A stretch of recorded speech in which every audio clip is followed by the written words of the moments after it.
일단 오늘 제가 읽을 책은 이진희 작가님이 이제 쓰신 책입니다. 나만 괜찮으면 돼. 내 인생. 애써 바꾸지 않아도 그냥 나로 살아도 오늘부터 남들 말고 나에게 사랑받기로 했습니다. 출판사는 위즈덤 하우스입니다.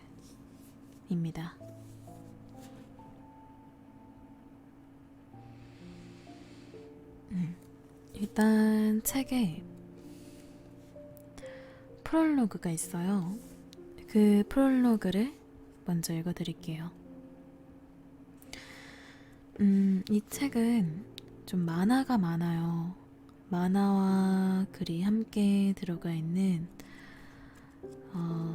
좀 많이 알록달록하고 귀엽고 밝은 느낌의 그런 그림 에세이예요. 프롤로그는 일단 그림 만화로 시작을 합니다. 일단 검은색 머리에 똑단발을 한 여자아이가 있어요. 여자인 것 같아요. 그 여자아이가 저 멀리 형체는 보이지 않는 어떠한 사람에게 어떠한 말을 듣고 있어요. 넌 너무 예민해. 라고. 그리고 그 다음으로는 또 이런 말을 듣고 있어요. 넌 너무 감정적이야. 라고. 그리고 그 다음 말은 넌 너무 상처를 잘 받아. 라고. 그 세 번째 말까지 듣고 나자 그 여자아이는 울음을 터뜨렸어요. 이 아이는 원래는 아무런 이유 없이 슬프지가 않았어요. 나를 슬프게 하는 아무것도 없었는데 그냥 앞에 들었던 넌 너무 예민해, 넌 너무 감정적이야, 넌 너무 상처를 잘 받아 이런 말을 듣고 나니까 갑자기 울음을 터뜨려요.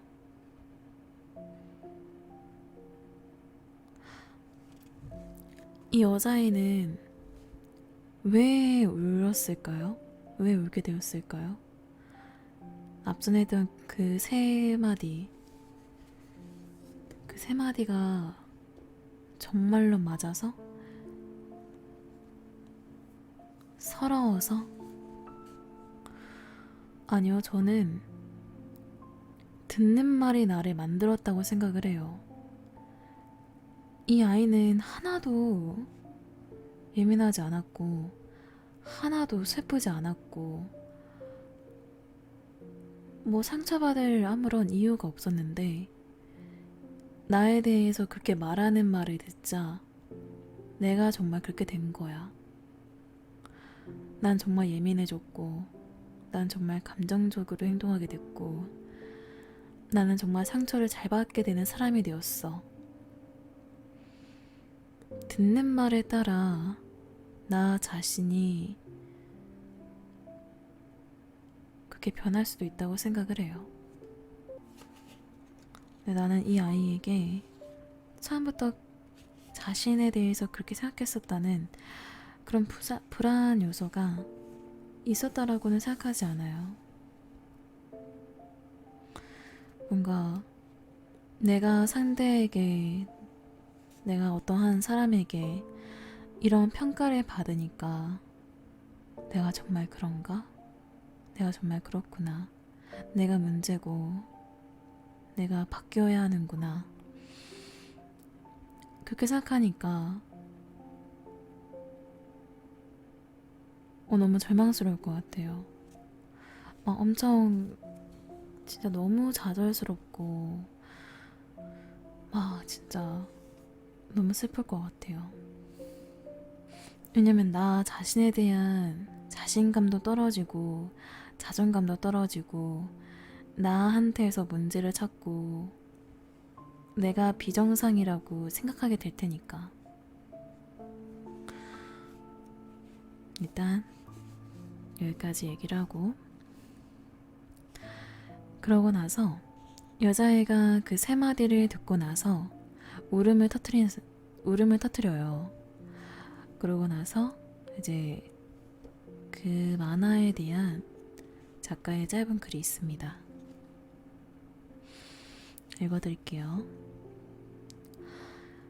어떤 평가를 받을 때면 나를 고쳐야 하는구나 생각했다. 그렇게 말하는 사람들과 함께 하려면 나를 바꿔야 하는구나.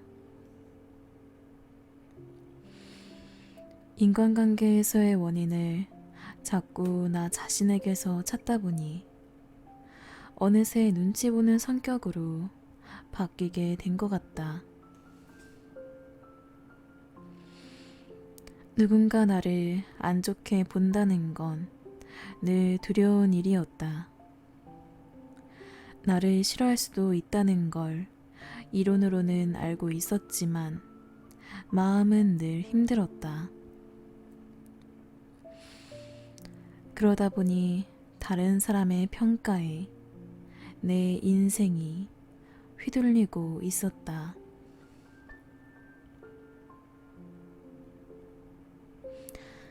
그때 언니가 이 말을 해줬다. 안 망해, 네 인생. 그 사람 하나 널 싫어한다고 해서 네 인생 안 망해.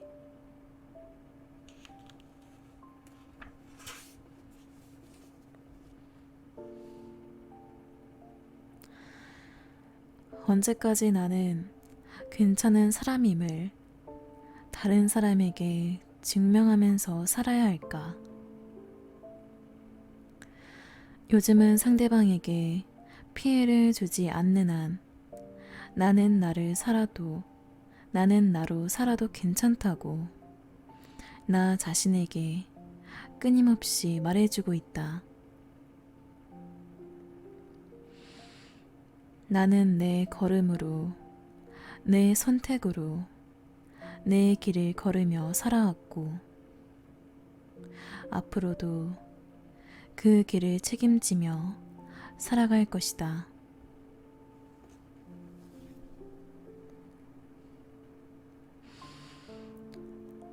살면서 만나게 되는 누군가가 나를 흔든다 해도 그때마다 내가 흔들리길 바라지 않는다.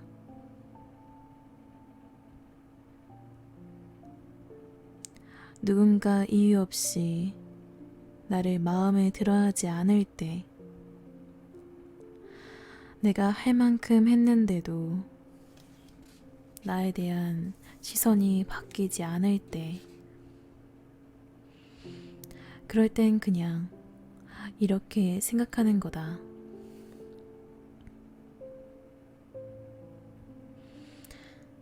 그 사람 하나 날 싫어한다고 내 인생 망하지 않아.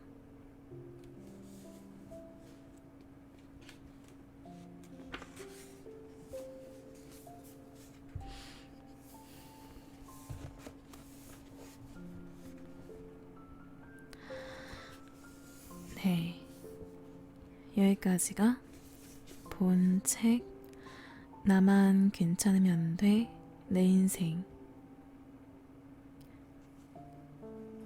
프롤로그였습니다. 네. 자, 다음으로는 이제 본 내용 1장으로 들어갑니다. 1장의 제목은 사는 게 참 피곤하다 생각되는 세상이지만 라고 합니다.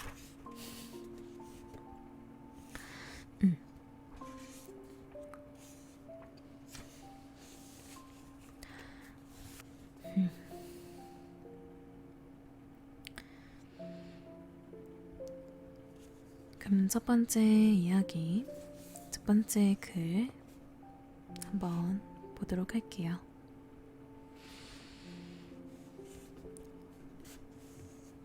글의 제목은 환기가 필요해 입니다.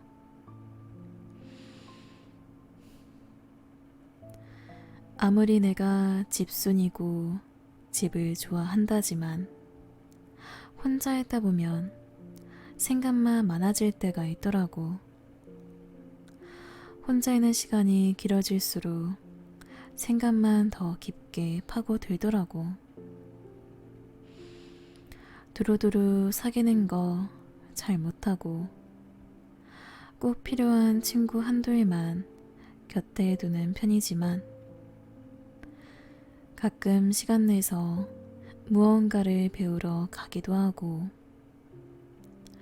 쓸데없는 상관없는 모임에도 일부러 나갈 때가 있어.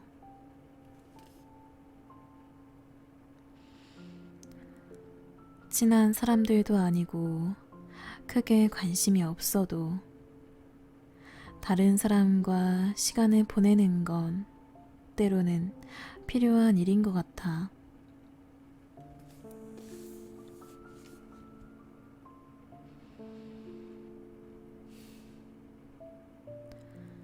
나와는 상관없는 다른 사람의 사는 이야기를 들으면서 내 고인 생각들이 환기가 되더라고.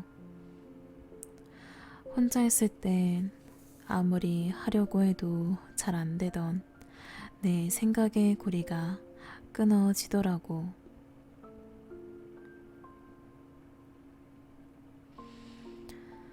사람은 사람들과 함께 살아야 한다는 말이 그래서 나온 말인가 봐. 사람들 사이에 앉아서 사소한 이야기를 듣는 것 뿐인데도 내 마음이 환기가 될 때가 있으니까. 가끔은 그렇게 해야 내 마음에 곰팡이가 생기지 않는 것 같아.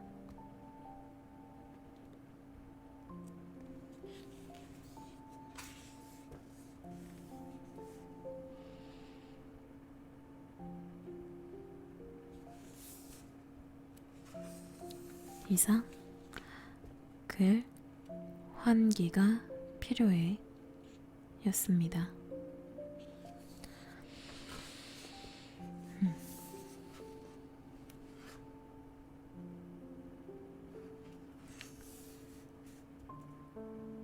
사람은 사람들과 함께 살아야 한다는 말이 그래서 나온 말인가 봐. 사람들 사이에 앉아서 사소한 이야기를 듣는 것 뿐인데도 내 마음이 환기가 될 때가 있으니까. 네, 전 이 부분이 제일 이제 좀 인상이 깊네요. 내 마음에 환기를 하기 위해서 사람은 다른 사람과 함께 지내기도 해야 된다. 너무 이제 자신만의 시간을 갖다 보니까 답답하고 좀 무거운 느낌이 든다면은 그럴 때는 이제 내가 아닌 다른 사람을 한번 만나봐라. 그런 좀 방법이 제시되어지는 그런 구였던 것 같습니다. 문구. 자, 그럼 다음 글 들어가도록 할게요. 다음 글의 제목은 언니가 있으세요? 입니다.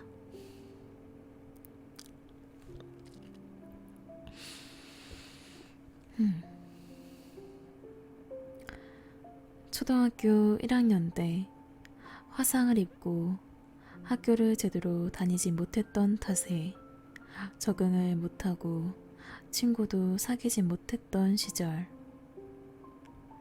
나가서 함께 놀 친구가 없으니 엄마는 늘 언니가 친구 만나러 갈 때 나를 함께 보냈고, 친구와 마음 놓고 편하게 놀고 싶었을 10살의 언니는 짜증을 내면서도 나를 데리고 다녔다. 다행이었던 건 착한 언니 친구들이 그런 나를 잘 데리고 놀아줬다는 것이다. 나에게는 사실 선택권이 없었다. 친구가 필요한 나이였으니까.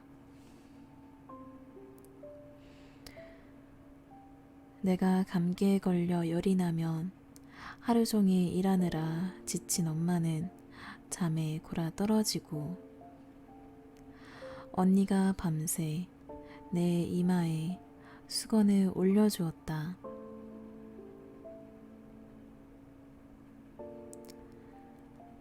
언니가 순정 만화를 그리는 것을 보고 나도 따라서 그림을 그리곤 했는데, 학교 공부로는 칭찬받을 일이 없었던 내가 물감으로 크리스마스 카드를 그릴 때만큼은 엄마에게 원 없이 칭찬을 들었다. 미술 성적만 좋았던 것 같다.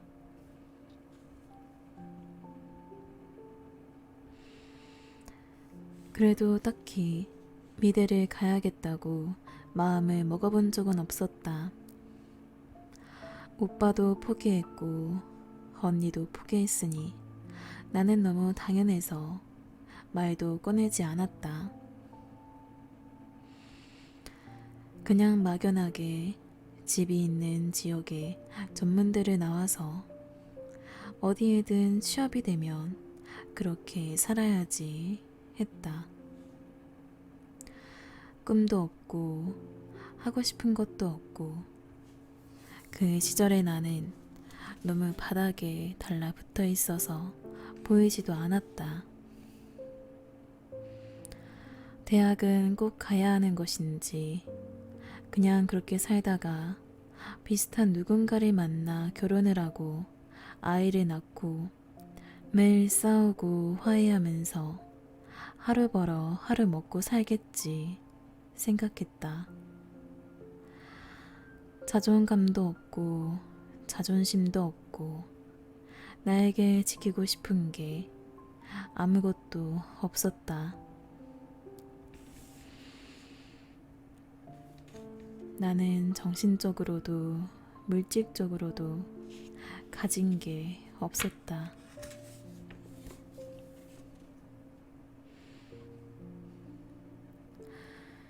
고3이 되자 엄마는 대학 이름 붙은 데라도 가려면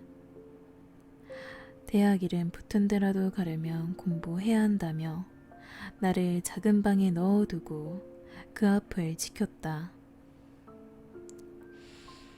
하지만 나는 30분도 못 버티고 책상에 머리를 박은 채 잠이 들었고, 내 앞날이 걱정되었던 언니는 잠든 나를 보면서 울었다고 한다.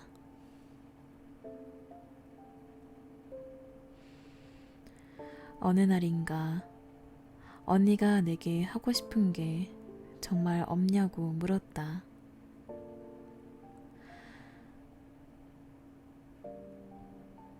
나는 그림 말고는 할 줄 아는 것도 하고 싶은 것도 없다고 말했고, 언니는 그 길로 엄마 아빠 앞에 가서 무릎을 꿇었다.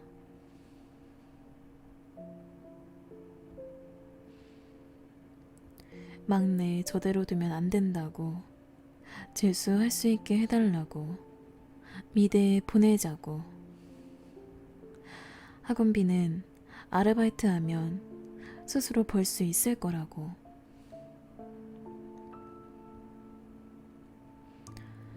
고민 끝에 엄마가 승낙을 했다.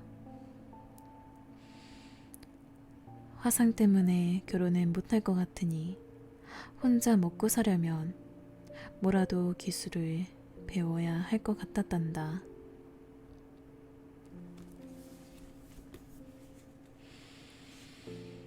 그해 겨울, 다른 친구들이 원서를 쓰고 시험을 볼 때 나는 태어나 처음으로 햄버거 가게에서 알바를 하며 미술학원에 다니기 시작했다.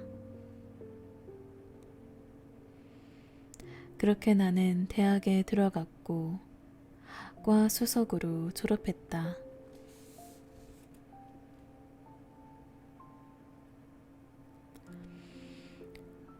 가끔 생각한다. 언니가 없었으면 내 인생은 어디로 흘러갔을까?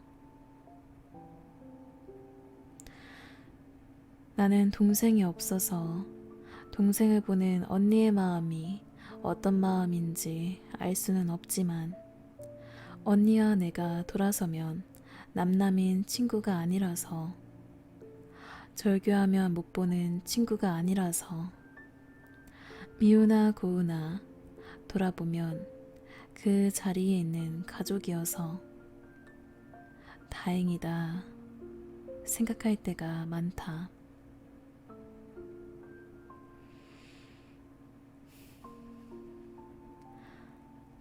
나는 아이를 낳지 않았지만 가끔 아이 혼자는 외로우니 둘째를 가져야 하나 고민하는 분들을 보면 마음속으로나마 용기 내어 평생 친구를 만들어주세요 라고 말하고 싶을 때가 있다.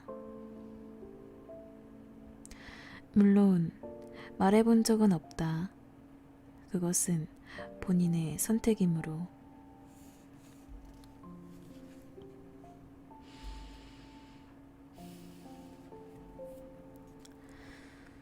모두가 그런 건 아니겠지만 어쩌면 그 아이들도 이 넓고 험한 세상에서 길을 잃었을 때 서로의 등대가 되어 줄 수도 있으니.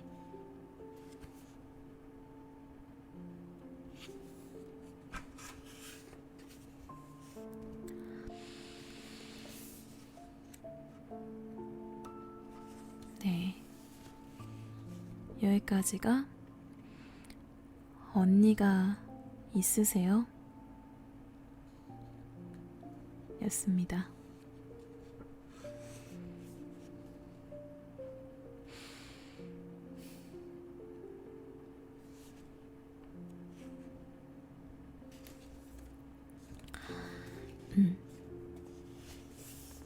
저는 오빠가 있어요. 저는 오빠가 있어요. 그래서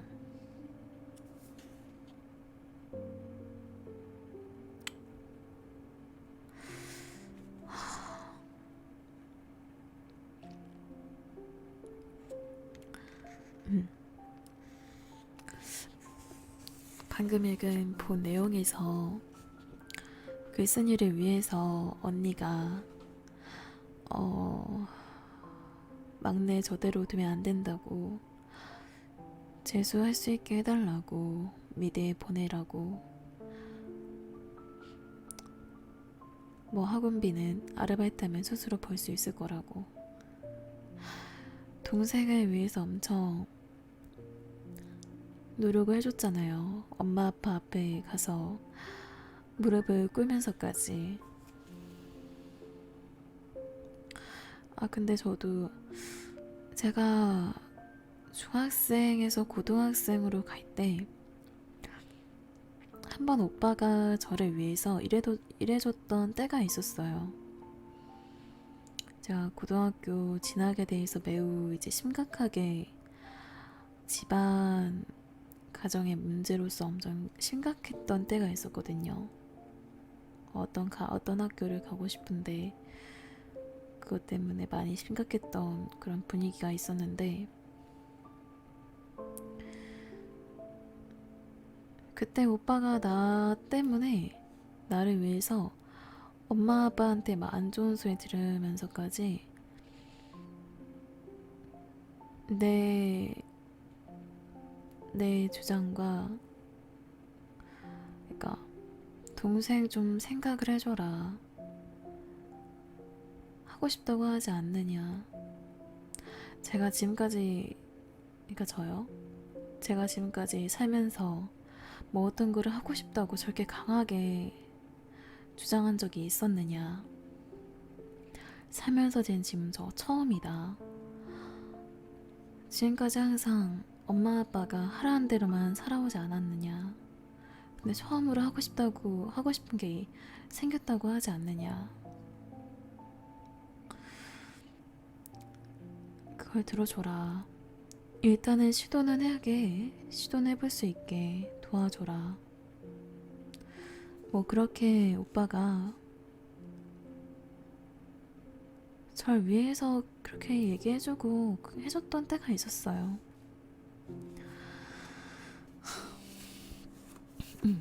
그래가지고 방금 이 본 내용을 읽으면서 저도 비슷한 일을 경험해봐가지고 좀 울컥했네요.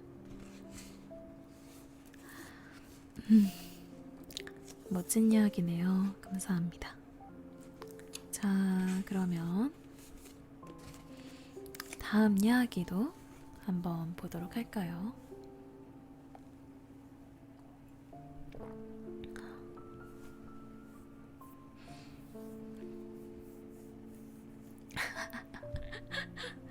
아, 동생한테 야, 불 꺼줘 밖에 한 적이 없어요?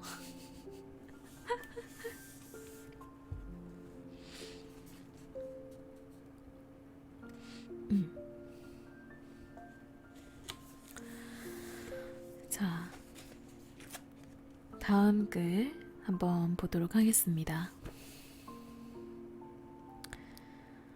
이번 글은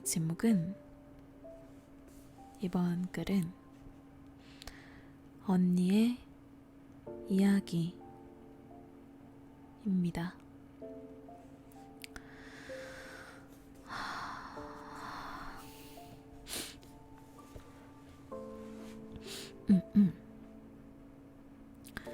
그럼 본 내용 한번 보도록 할게요.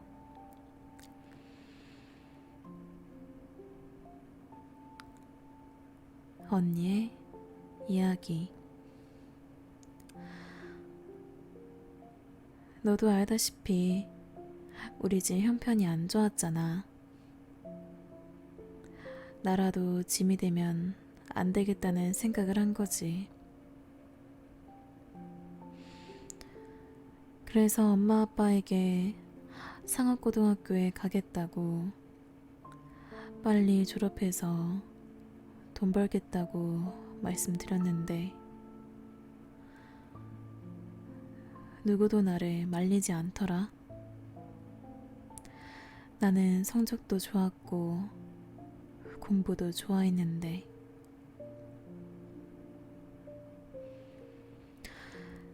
그때 내 나이에 뭘 알았겠어.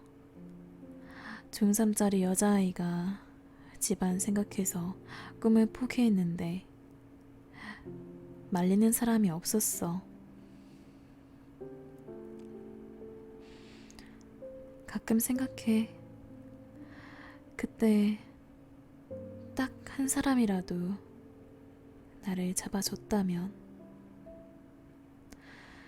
내 인생 그렇게까지 돌아가지 않아도 됐을 텐데.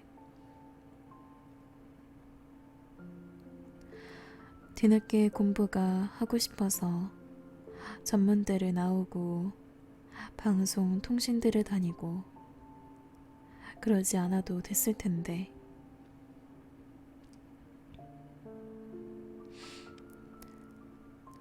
사실 상업고등학교에 입학하는 순간 후회했어.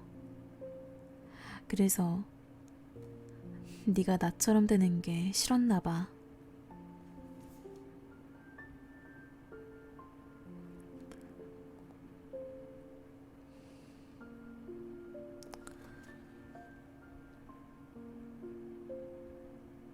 네. 이상 언니의 이야기였습니다.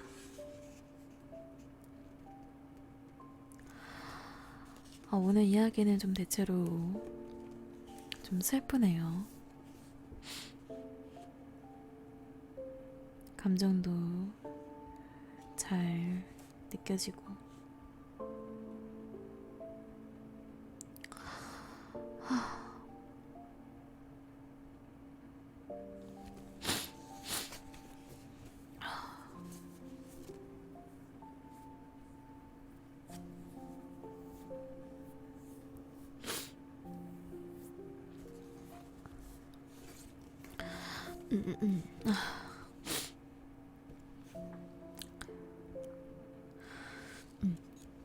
바로 다음 글 들어가 보도록 할게요.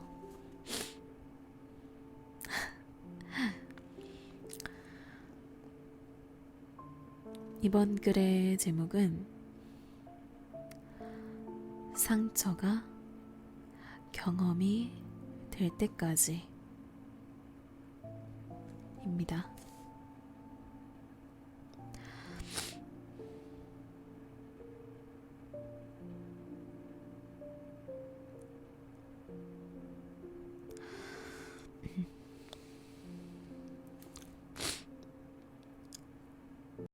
손을 뻗었을 때 나를 안아줄 누군가가 있다는 것은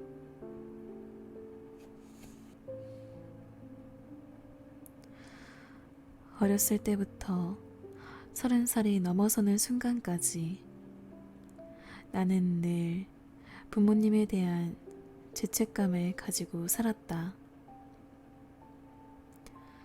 누구의 잘못도 아니라 해도 부모님에게 나는 가해자라고 생각했다. 안 그래도 힘든 집을 더 힘들게 만들었던 8살의 나에겐 뜨거운 물에 빠졌던 그날 차라리 같이 죽자며 울부짖던 엄마의 말이 평생 가슴에 남았다. 엄마에겐 차라리 죽는 게 나은 그날을 내가 만들어 준 것이다. 화상을 치료하는 동안 피부는 가렵기 시작했고 나는 참지 못하고 자꾸 긁었다. 화상 치료 중에 오는 가려움은 어른도 참기 힘들다고 한다. 피가 나고 상처가 덧나고 고름이 생기고 결국엔 상처가 썩고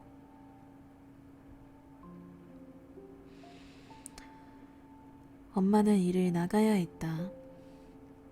나는 이 모든 상황이 버겁고 화가 났지만 누구에게 화를 내야 하는지 알지 못했다. 그저 내 잘못이었다.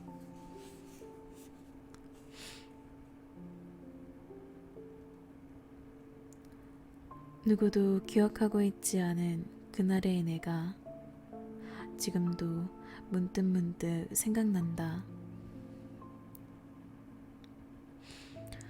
엄마의 최선을 의심해 본 적은 없다. 아픈 자식 하나 때문에 자식 셋을 굶길 수는 없었을 테니까. 하지만 이해한다고 해서 상처받지 않는 건 아니다.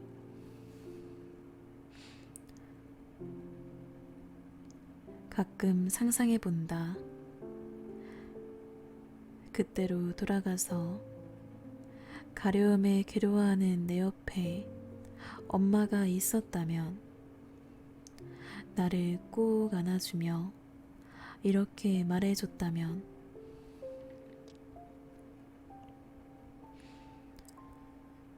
곧 지나갈 거야.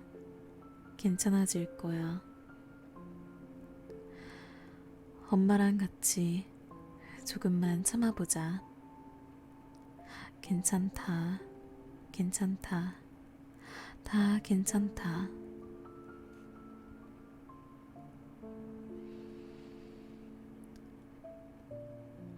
나는 이렇게 종종 어린 시절 구멍나 있던 내 심장을 화상 치료하듯 꺼내고 수독하고 닦고 새 천으로 덮는다.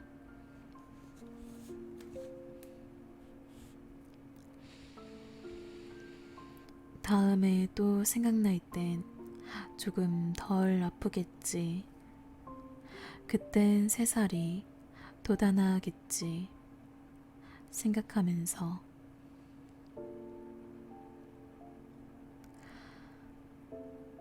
움켜쥐고 있는 것보다는 자꾸 꺼내고 탁탁 털어내고 햇볕에 말리면 상처도 경험이 되는 날이 오겠지.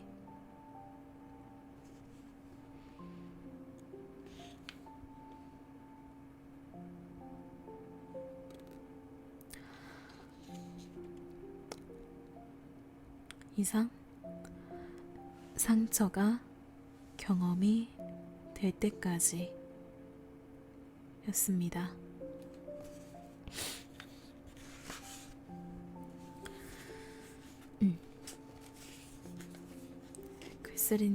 글쓴이는